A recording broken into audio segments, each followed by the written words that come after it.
आणि भाजपा खासदारांनी आपल्याला धक्काबुक्की केल्याचा आरोप मल्लिकार्जुन खरगेंनी केलाय। खरगेंनी उपराष्ट्रपती जगदीप धनखड यांना पत्र लिहिलेलं आहे। मल्लिकार्जुन खरगेंना धक्काबुक्की झाल्याचा त्यांनी आरोप केला आणि उपराष्ट्रपतींना त्या संदर्भात पत्र लिहिलं। सोमेश कोलगे आपले प्रतिनिधी सध्या आपल्यासोबत आहेत। सोमेश, नेमकं काय घडलंय?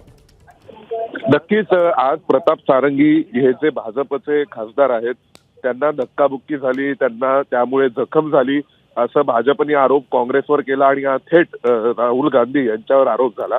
त्यानंतर आता मल्लिकार्जुन खरगेंनी सुद्धा राज्यसभेचे सभापती जगदीप धनखड यांना पत्र लिहिले आणि ते म्हणालेत की माझ्यासोबतही धक्काबुक्की झाली, माझा बॅलन्स गेला आणि मी पडल्यामुळे माझ्या गुडघ्यांना आता जखम झालेली आहे असं मल्लिकार्जुन खरगे यांनी म्हटलंय। त्यामुळे संसदेच्या प्रवेशद्वारावर आज जे आंदोलन सुरू होतं अमित शहा यांच्या विरोधामध्ये विरोधी पक्षांकडून, त्यानंतर मग तिथे भाजपचे आणि विरोधी पक्षाचे खासदार आमने सामने आले आणि त्यानंतर ज्या सगळ्या धक्काबुक्की झालेत त्यात आता एकमेकांवर आरोप प्रत्यारोप सुरू आहेत की आम्हालाही लागलेलं आहे आणि आम्हीही जखमी झालेलो आहोत हे सांगण्याचा प्रयत्न दोन्ही बाजूकडून केला जातोय। एबीपी माझा, उघडा डोळे बघा नीट।